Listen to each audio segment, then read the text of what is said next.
how one can reduce American oil addiction. More than 30 years have passed since the Western countries experienced one of the most serious economic oil crises of the 70s.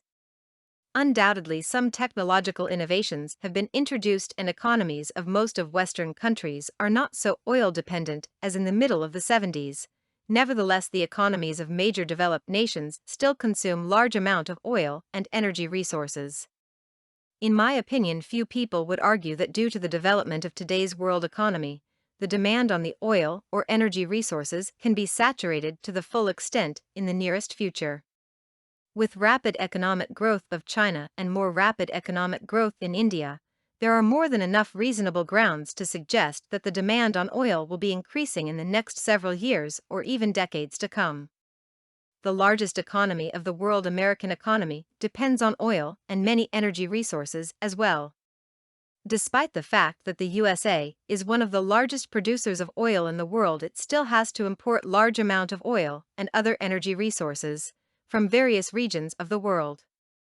Current situation in the Middle Eastern region, where large deposits of oil are located, is quite volatile, and even despite the fact that most of the countries located in Arabian Peninsula are widely regarded by many professionals as ones of the steadfast allies of the Western countries, there are few reasons to believe that situation will remain the same for a long period of time, as dissatisfaction with the policy of the USA in the Middle East is growing, and few Arab governments, even if the systems of the governments are not democratic one, can ignore and disparage public opinions in their nations. Insurgents and other terrorist groups try, not unsuccessfully, to damage oil refinery facilities in Iraq in order to obstruct the activities of American and Iraq governments to rebuild and strengthen democracy in this country.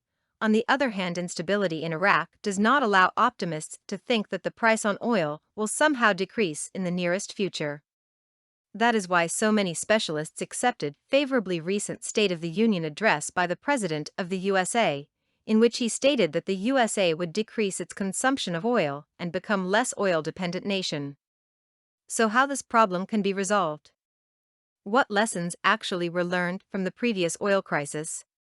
With such incredible advance in technology and mass communication, would it not be possible to devise some plan to reduce the dependency of the USA on oil? Undoubtedly, the USA has sufficient financial resources and enough technological capacities to resolve this problem. However, it looks like the will to resolve it is lacking. Recently, even much poor countries such as Brazil has introduced new energy-saving technologies. For instance, it tries to substitute ethanol for oil. Many states have also made some notable progress in the development of solar energy technologies, which would allow them to reduce their consumptions of traditional energy sources such as oil and energy.